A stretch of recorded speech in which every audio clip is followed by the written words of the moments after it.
Hello students, I am भगवान सायगुरा और आप जुड़ चुके हैं सेंटेशन ग्रुप के यूट्यूब चैनल पर। स्टूडेंट, लास्ट क्लास में हम बात कर रहे थे linear equations in one variable. अब हम उसके जो कुछ एप्लीकेशंस हैं उन पर हम फोकस करते हैं। एप्लीकेशंस का मतलब क्या है कि आप जो डेली लाइफ में आप कुछ भी जो एक्टिविटीज़ करते हो या कुछ भी आप कैलकुलेशन करते हो तो वहाँ पर आपको जैसे कोई नंबर अननोन हो तो आप उस नंबर को कैसे फाइंड करोगे, ये सब कुछ पढ़ेंगे हम एप्लीकेशन में। ठीक है, तो हम एक बहुत सा सिंपल सा एग्जांपल लेकर चल रहे हैं जहाँ पर हम एक अप्रोच यूज़ करेंगे जहाँ पर ये लिखा देखो, sum of two numbers is 74, one of the numbers is 10 more than the other, what are the numbers.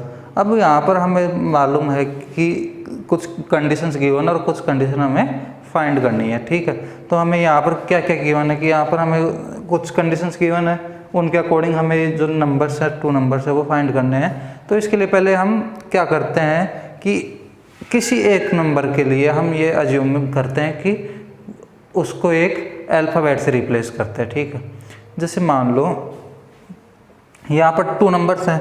ठीक है, अब उनमें कोई एक नंबर स्मॉलर होगा, एक ग्रेटर होगा। क्यों? क्योंकि जो दूसरा नंबर है वो उससे 10 मोर देन है। ठीक है, इसका मतलब एक नंबर उनमें स्मॉलर है, एक ग्रेटर है।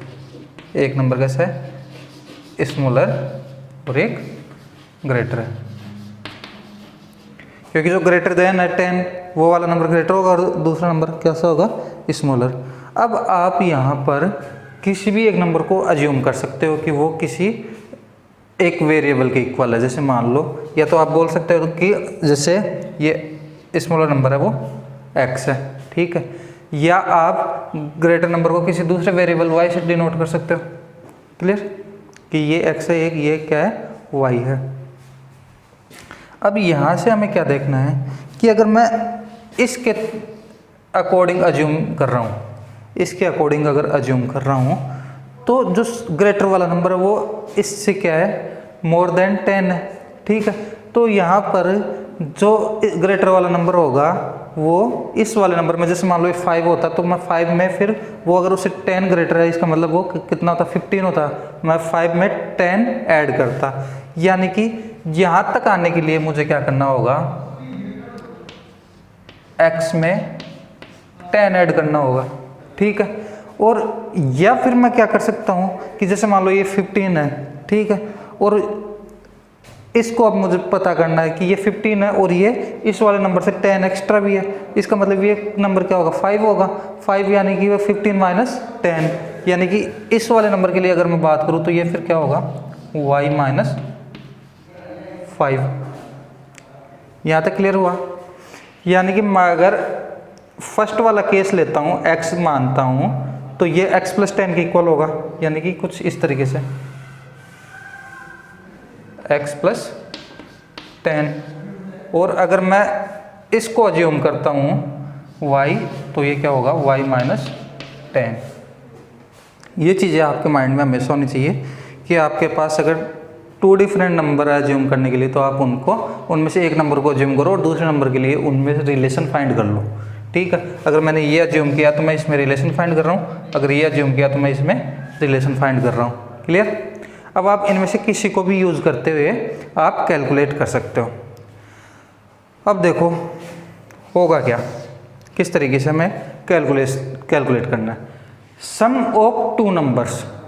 अब जो ये दोनों नंबर्स है, स्मॉलर वाला भी और ग्रेटर वाला भी, इनका जो सम है वो किसके इक्वल है? 74। यानी कि मैं अगर ये वाली कंडीशन लेकर चलता हूँ, ये वाली कंडीशन लेकर चलता हूँ तो मैं क्या लिखूँगा यहाँ पर? x plus 10 is equals to 74। ठीक है, और ये वाली कंडीशन को मैं भी इधर लिख लेता हूँ। आपको ये भी समझ में आएगा कि दोनों ही केस में जो आपका आंसर आएगा वो इक्वल आने वाला है। इस केस में क्या होगा? y minus 10 plus y is equals to 74। देखो दोनों किस तरीके से, आपको एक ही यूज़ करना है मेथड, आपको दोनों यूज़ नहीं करना, लेकिन समझने के लिए बता रहा हूँ कि आप किस तरीके से इसको समझ सकते हो। अब यहाँ पर देखो क्या होगा? 2x प्लस 10 x और x को ऐड किया 2x हो गया प्लस 10 इज इक्वल्स टू 74। अब आप दोनों ही तरफ 10 सब्ट्रैक्ट कर दो क्योंकि हमें इधर से गायब करना है 10 को। और मैंने जो दूसरा तरीका बताया था आप उसको भी यूज़ कर सकते हो। अगर दूसरे वाले तरीकों को यूज़ करोगे तो आप सीधे से इसको कैलकुलेट कर सकते हो। जैसे मान लो यहाँ 2x है तो मैं क्या करूँगा, इस 10 को इधर लेकर जाऊँगा तो ये नेगेटिव साइन के साथ जाएगा, तो 74 माइनस 10 हो जाएगा। ऐसा भी किया था हमने। और दूसरा तरीका वो मैं इसके साथ बता दूंगा आपको कैसे किया था। इसके अलावा 74 माइनस 10 हो गया। अब यहाँ पर क्या होगा x, अब ये 2 क्या जाएगा इसके डिवीजन में जाएगा, तो यहाँ पर 74 माइनस 10 कितना होता है 64 डिवाइडेड बाई 2। और यहाँ से हमें पता चला x इक्वल्स टू कितना होगा 32। x इक्वल्स टू कितना हो गया 32। तो स्मॉलर नंबर कितना आ गया 32 के इक्वल आ गया स्मॉलर नंबर। और जो ग्रेटर नंबर है वो कितना आ गया, यहाँ पर जैसे रखोगे आप x plus 10 equals to 32 plus 10 42। ये जो नंबर है वो कैसा है स्मॉलर वाला, और ये वाला जो नंबर है वो कौन सा है ग्रेटर वाला। ठीक है, यानी कि आप यहाँ पर लिख सकते हो अभी इसको, यहाँ पर ये 32 ये 42। पहले वाला जो हमने केस माना, केस अज्यूम किया उसके अकॉर्डिंग। अब देखो इसमें देखो क्या होगा y and y 2y minus 10 equals to 74। अब मेथड क्या था, जो दूसरा मेथड हमने देखा था उसमें हम इधर 10 ऐड करेंगे और इधर 10 ऐड करेंगे इसको यहाँ से रिमूव करने के लिए, तो 2y माइनस 10 प्लस 10। आप या तो इस 10 को इधर लेकर जाओ तो प्लस 10 डायरेक्टली हो जाएगा, तो 74 प्लस 10 2y, ये 10 से 10 कैंसिल होगा और ये क्या होगा 74 एंड 10 84। अब बोथ साइड आप क्या करो 2 से डिवाइड कर दो, तो यहाँ से 2 से तो 2 कैंसिल हो जाएगा और आपको क्या मिलेगा y इक्वल्स टू 84 को जब आप 2 से डिवाइड करोगे तो 84 को 2 से डिवाइड करने पर कितने टाइम होता है 42 times. 42 times equal 2 times equals to 84। तो यहाँ से y कितना आ गया, y कौन सा है ये वाला 42 और y माइनस 10, y माइनस 10, इसका मतलब क्या हुआ 42 माइनस 10 इक्वल्स टू 32। तो 32 वाला कौन सा है ये वाला। अब देखो यहाँ पे दोनों आंसर इक्वल है, यहाँ पर भी आपके दोनों आंसर इक्वल है। तो आप कोई सा भी केस अज्यूम कर सकते हो, ये मेरा यहाँ समझाने का पर्पस था। ये जो नंबर है वो कौन सा है ग्रेटर और ये स्मॉलर। तो आपको क्या करना है वीडियो को पॉज करके इसको नोट करना अपनी नोटबुक में, उसके बाद हम नेक्स्ट एग्जाम्पल देखते हैं।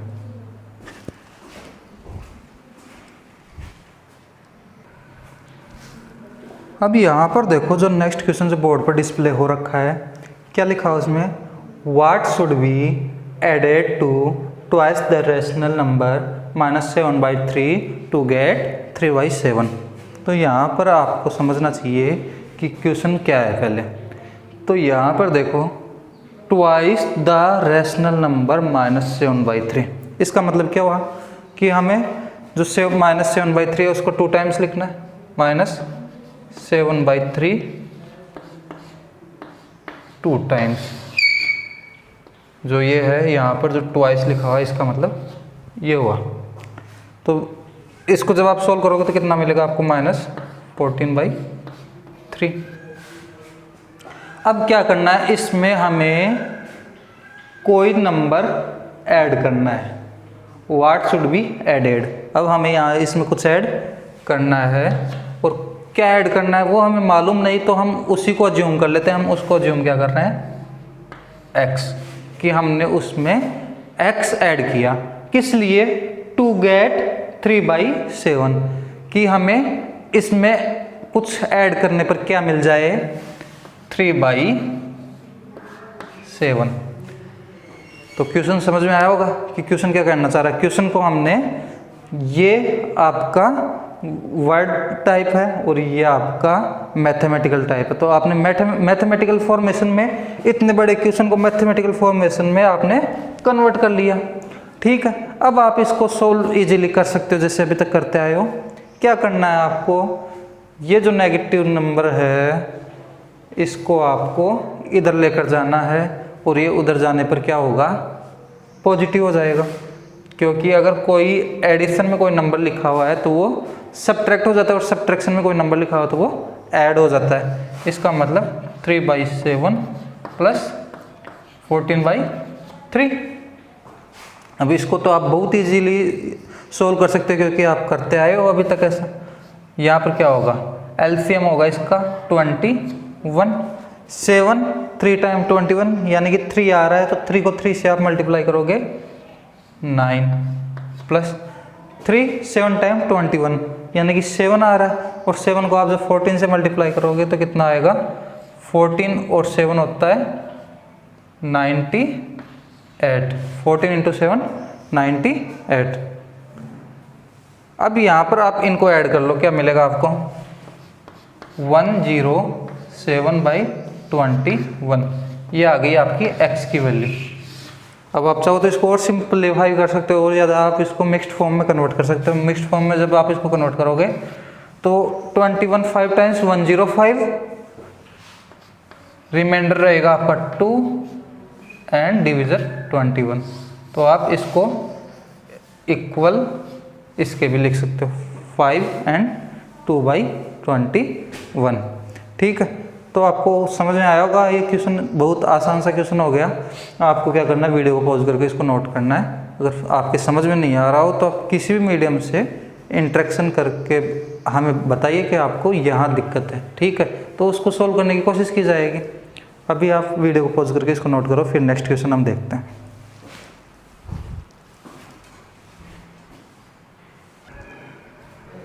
तो यहाँ पर देखो जो नेक्स्ट क्वेश्चन लिखा हुआ है वो क्या है, the perimeter of a rectangle is 13 centimetre and it's width is 2 and 3/4 centimetre, find its length.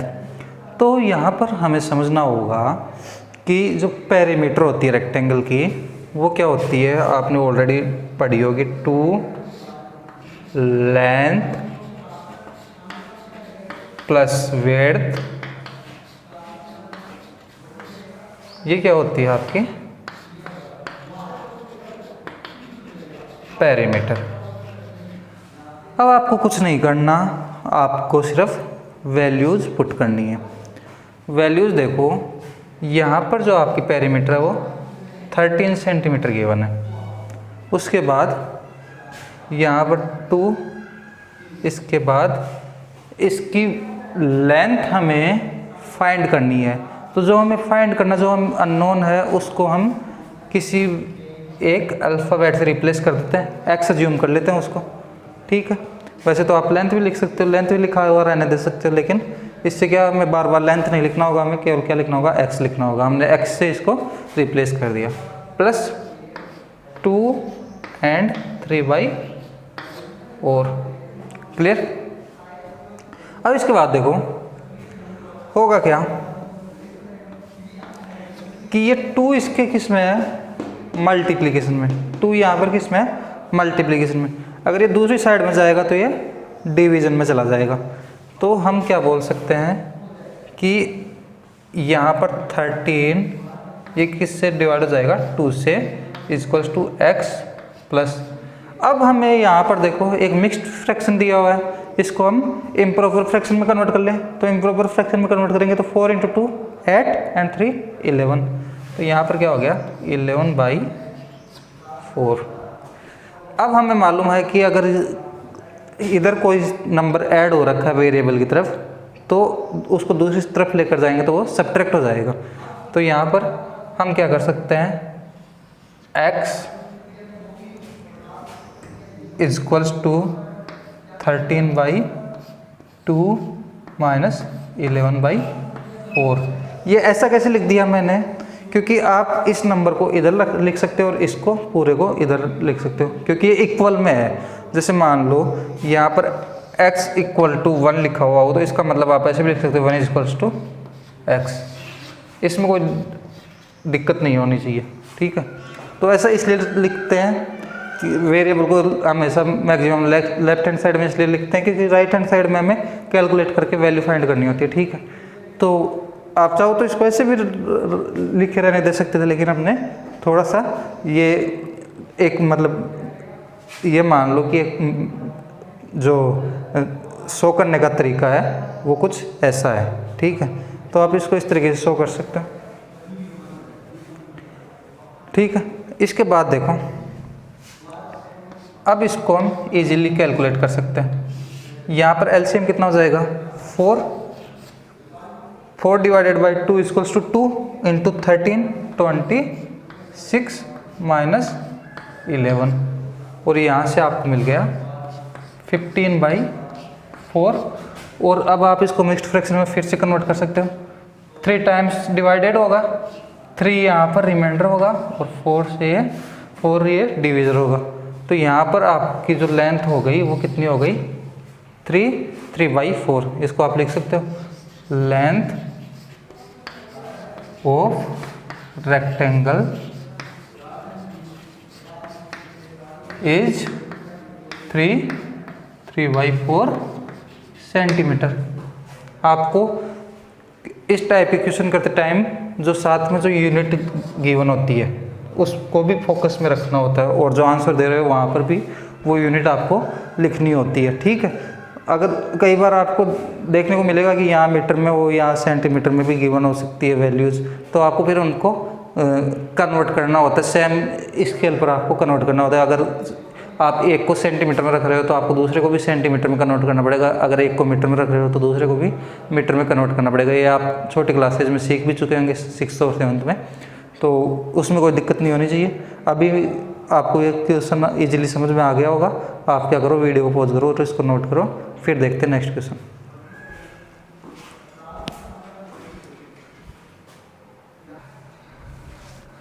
अब यहाँ पर देखो, जो नेक्स्ट क्वेश्चन है एक अच्छा क्वेश्चन है। यहाँ पर क्या लिखा, द प्रेजेंट एज ऑफ साइज mother is 3 times the present age of साइज। After 5 years their ages will add to 66 years.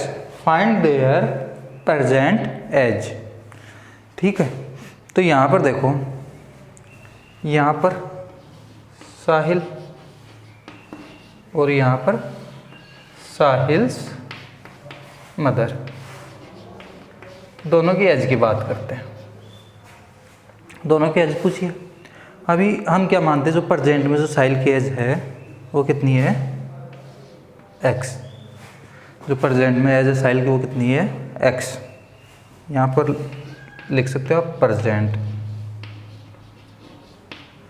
ठीक। और साहिल्स मदर, उसकी एज देखो कितना है, 3 times the present age of Sahil. यानी कि साहिल की एज अगर मान लो 5 ईयर है तो 5 का 3 ईयर टाइम कितना होगा, 15, ठीक है। 3 टाइम का मतलब यही हुआ, 4 ईयर होती तो 4 का 3 टाइम 12। तो इसी तरीके से आपको क्या करना है कि 3 टाइम्स के लिए हमें इसकी जितनी भी एज होगी उसको 3 से मल्टीप्लाई करना होगा। यानी कि अगर इसकी एज x है तो साहिल्स मदर एज कितनी होगी, 3x, ठीक है। अब आफ्टर 5 ईयर, आफ्टर 5 ईयर मान लो आपकी एज अभी 5 ईयर है, तो आफ्टर 5 ईयर कितनी हो जाएगी, 10 ईयर। अगर 6 है तो आपकी एज कितनी हो जाएगी, 11 ईयर। तो आपको आप देख रहे होंगे कि हर बार आपको क्या करना पड़ रहा है, उसमें 5 ईयर ऐड करना पड़ रहा है। तो अगर x है तो x में भी आपको क्या करना होगा, 5 ईयर ऐड करना होगा। अगर आप साहिल की एज में 5 ईयर ऐड कर रहे हो तो मान लो जैसे आपकी एज 5 ईयर हो, आपके बड़े भाई की एज 7 ईयर हो, तो उस केस में क्या होगा, जैसे 5 ईयर बाद आपकी एज 10 होगी तो आपके बड़े भाई की एज 12 होगी, न कि 7 ही रहेगी। तो एज तो सभी की इक्वली बढ़ेगी, इक्वली इंक्रीज होगी। तो जो साहिल्स मदर है उसकी एज भी कितनी होगी, 5 ईयर ऐड होगी। क्लियर।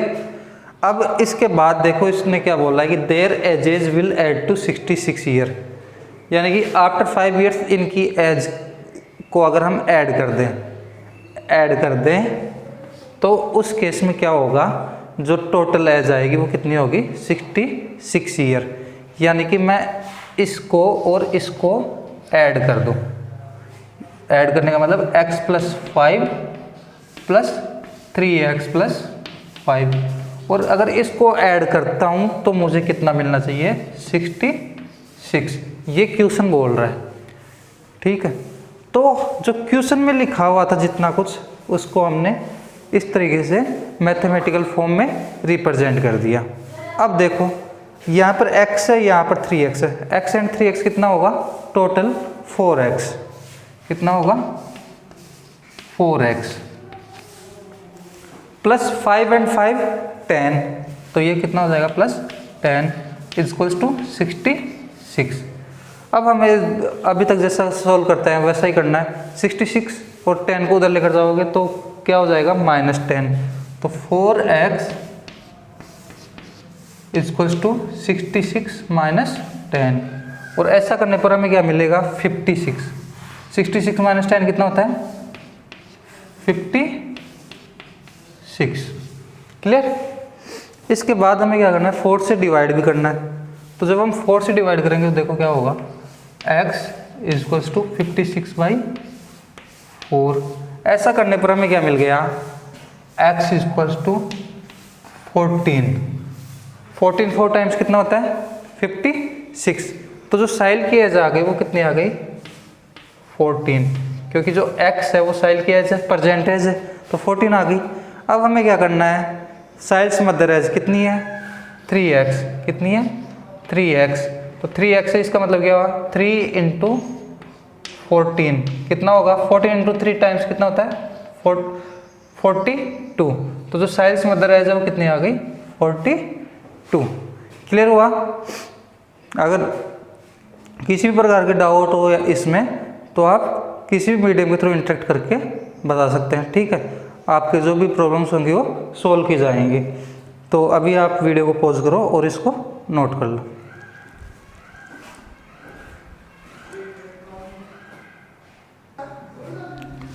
अब यहाँ पर जो आपके सामने बोर्ड पर जो नेक्स्ट क्वेश्चन डिस्प्ले है, एक अच्छा क्वेश्चन है, ठीक है। उसमें आपको देखना है क्या लिखा है, Bansi has 3 times as many 2 rupee coins as he has 5 rupee coins। यहाँ तक समझो पहले तो क्या लिखा है कि जो बंसी के पास कॉइन्स हैं उनमें जो 2 rupees वाले कॉइन हैं वो क्या है, 3 times ऑफ 5 rupees वाले कॉइन। यानी कि कुल मिलाकर ऐसा हुआ कि उसके पास अगर 5 रुपये का 1 कॉइन है तो उसके पास 2 रुपये के कितने कॉइन होंगे, 3 कॉइन। अगर उसके पास 5 रुपीज़ के 2 कॉइन है तो उसके पास 2 रुपीज़ वाले कितने कॉइन होंगे, 6 कॉइन। इस तरीके से है। यानी कि हम मान लो कि हम जो कॉइन है उनके नंबर्स में इस तरीके से माने कि जो 5 रुपीज़ वाले उसके पास कॉइन है, 5 रुपीज़ वाले उसके पास कॉइन है वो क्या है, x, ठीक है। तो उसके पास जो 2 रुपीज़ वाले कॉइन होंगे वो कितने होंगे, 3 times of x। If he has in all a sum of ₹77, यानी कि ये जो जितने भी कॉइन है अगर उनको हम टोटल करें तो जो रुपीज़ निकलेंगे उनमें से, जैसे मान लो एक कॉइन 5 रुपीज़ का और एक कॉइन 2 रुपीज़ का हो तो टोटल मिलाकर हमें कितने रुपीज़ मिलेंगे, 7, ठीक है। तो कॉइन तो 2 ही हुई है लेकिन रुपीज़ टोटल कितने हो गए, 7।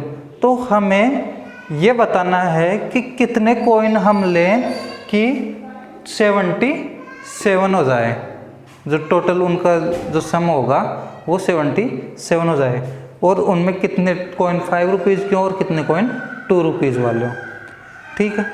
तो अब हमें ये देखना है कि मैं अगर x कॉइन लेता हूँ 5 रुपीज़ वाले x कॉइन लेता हूँ तो इनकी वैल्यू कितनी होगी, 5x वैल्यू। यानी कि एक कॉइन कितने रुपए का होगा, 5 रुपीज़ का होगा, तो x कॉइन कितने के होंगे, 5 × x। इसी तरीके से सिमिलरली ये भी कितने होंगे, 2 × 3x। क्यों? क्योंकि 2 रुपीज़ वाले कॉइन है और 3x नंबर ऑफ कॉइन्स है। तो इनका जो सम होगा, वो कितना होना चाहिए? 77। इनका जो सम होगा वो कितना होना चाहिए? 77। यहाँ से देखो 5x plus 2 × 3 6x equals to 77। इनको फिर ऐड कर लो, 5 और 6 कितना होता है? 11x equals to 77। समझ में आया कि किस तरीके से हो रहा है?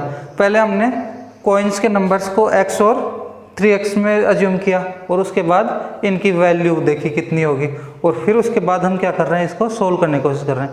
जब हम ऐसा सोल्व करते हुए आगे बढ़ेंगे तो हमें क्या देखने को मिलेगा कि यहाँ पर x equals to 77 divided by 11, और यहाँ से हमारे पास जो रिजल्ट आएगा वो क्या आएगा? x equals to 7। तो इसका मतलब क्या हुआ कि जो 5 रुपीज़ वाले जो वो कॉइन होंगे वो कितने होंगे?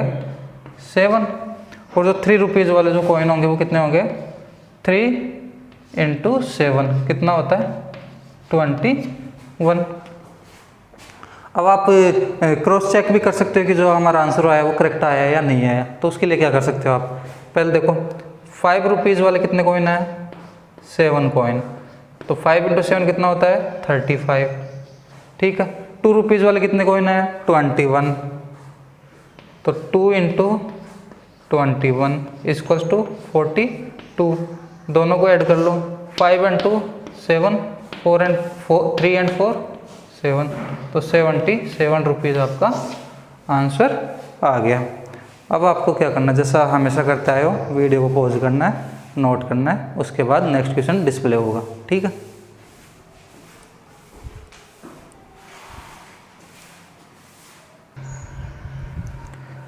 तो यहाँ पर देखो जो नेक्स्ट क्वेश्चन है उसमें क्या लिखा हुआ है? The sum of 3 consecutive multiples of 11 is 363, find these multiples. तो आपको ये मालूम होना चाहिए कि 11 के जब आप मल्टीपल्स की बात करोगे तो आपको 11 के मल्टीपल्स क्या होंगे? अगर आप 1 टाइम 11 को मल्टीप्लाई करते हो तो क्या मिलता है? 11। 2 टाइम मल्टीप्लाई करते हो तो आपको क्या मिलता है? 22। 3 टाइम 33, 4 टाइम 44। तो ये सभी क्या है? 11 के मल्टीपल हो गए। अब इनमें देखो रिलेशन क्या है कि जैसे देखो आप ये जो 22 है वो 11 से मोर देन कितना है? 11। ये जो 33 है वो 22 से कितना है? More than 11। ठीक है। तो यहाँ से आपको ये समझना चाहिए कि कॉन्जिक्यूटिव का मतलब क्या होगा। तो कॉन्जिक्यूटिव का मतलब क्या होगा? एक के बाद जो दूसरा मल्टीपल आ रहा है, यानी कि आप 11 को 1 से मल्टीप्लाई कर रहे हो तो कौन सा आ रहा है, फिर आप 2 से मल्टीप्लाई कर रहे हो तो कौन सा आ रहा है, 3 से मल्टीप्लाई कर रहे हो तो कौन सा आ रहा है, 4 से मल्टीप्लाई कर रहे हो तो कौन सा आ रहा है। ठीक है। तो एक के बाद जो दूसरा आएगा वो उसका क्या होगा? कंजिक्यूटिव। जैसे मान लो 11 के बाद 22 आ रहा है और 22 के बाद क्या आना चाहिए? 33 आएगा, ना कि 44 आएगा। 22 के जस्ट बाद क्या आएगा? 33। तो तीनों एक साथ जो आएंगे, या तो वो ऐसा हो सकता है 11, 22 एंड 33 वाला हो, 22, 33 और 44 वाला हो, या फिर 33, 44 और 55 वाला हो, इस तरीके से। यानी तीनों क्या होने चाहिए? कंटिन्यूस आने चाहिए, उनको बोलते हैं कंजुगेटिव। ठीक है। तो अभी आपको ये समझ में आ गया है कि +11 भी एक्स्ट्रा होगा और उसके अलावा साथ में क्या देखने को मिलेगा आपको कि वो एक दूसरे के जस्ट बाद वाले नंबर भी होने चाहिए। तो आपको क्या करना है? यहाँ पर आप अज्यूम करो कि इन तीनों में से जो फर्स्ट वाला नंबर होगा, जो सबसे पहले आ रहा होगा इन तीनों में से, उसको हमने क्या अज्यूम कर लिया? x। क्लियर? तो इस x के जस्ट बाद वाला होगा वो क्या होगा? x + 11। सिंपल, क्योंकि इनके बीच में हमने रिलेशन देखा कि जो नेक्स्ट वाला नंबर वो पिछले वाले नंबर से 11 एक्स्ट्रा है। अब जो थर्ड वाला उसको वो क्या होगा? इस सेकंड वाले से 11 एक्स्ट्रा होगा। तो x + 11 तो पहले से आई, इसमें आप 11 और ऐड कर दो। तो अब आप इन तीनों का क्या करना है? सम करना है, और वो किसके इक्वल आएगा? 363। तो इन तीनों का जब हम सम करेंगे तो देखो क्या देखने को मिल रहा है? x + x + 11 + x + 11 + 11 equals to 363। 3। Clear? अब देखो यहाँ पर x यहाँ पर वन टाइम यहाँ पर है, वन टाइम यहाँ पर है, तो ये टोटल कितना हो गया 3x। अब 11 + 11 22 + 11 33 इक्वल्स टू 363। अब 33 को हम क्या करेंगे, उधर ले जाकर सब्ट्रैक्ट कर देंगे, तो 3x equal to 363 - 33। 3x equals to, ऐसा करने पर ये 3 - 3 0, 6 - 3 3 एंड 3 330 आ गया। अब हमें क्या करना है, 3 से डिवाइड करना है, तो x equals to 330 divided by 3, और इससे हमें क्या मिलेगा, x equals to 1 1 and 0, 3 1 time 3 3 1 time 3 and 0। ठीक है, तो 1 1 0 आ गया। ये वैल्यू कौन सी आ गई, ये वाली 1 1 0। अब सेकंड के लिए क्या करना है, 1 1 0 प्लस इसमें 11 ऐड करना है, तो क्या आएगा 121, और इसके बाद 121 में आपको क्या करना है, 11 ऐड करना है, तो आपके पास क्या आएगा 132। ठीक है, तो ये आपके पास तीनों कॉन्जिक्यूटिव नंबर आ गए। ठीक है, इसी तरीके के कुछ एग्जाम्पल हम नेक्स्ट क्लास में प्रैक्टिस करेंगे, और साथ में आपको क्या करना है कि जो आपकी एक्सरसाइज 2.2 है उसके जो भी क्वेश्चन आपसे सोल्व हो पाए उनको आप सोल्व करना, और जो सोल्व नहीं हो पाए उनको आप किसी भी मीडियम के थ्रू आप बताना कि ये क्वेश्चन हमसे सोल्व नहीं हुए, ये आप एक बार क्लास में सोल्व करवा देना। ठीक है, अदरवाइज़ मैं क्या करूँगा, मैं अपने हिसाब से चूज़ करूँगा कोई भी क्वेश्चन और फिर मैं उसको सोल्व करवाऊँगा। तो अगर आपको फिर आपके वो रह जाएगा कि आपका जो प्रॉब्लम हो वो सोल्व नहीं हो पाएगी, तो आप बताना कि कौन सी प्रॉब्लम आपसे सोल्व हुई, कौन सी प्रॉब्लम सोल्व नहीं हुई, ताकि जो आपसे नहीं सोल्व हो रही वो मैं यहाँ डिस्कस करूँ। अदरवाइज़ मैं वो डिस्कस करूँगा जो मुझे सूटेबल लगेगी क्लास के अकॉर्डिंग। ठीक है, तो आप वेट करिए नेक्स्ट क्लास का, तब तक के लिए ओके एंड गुड बाय।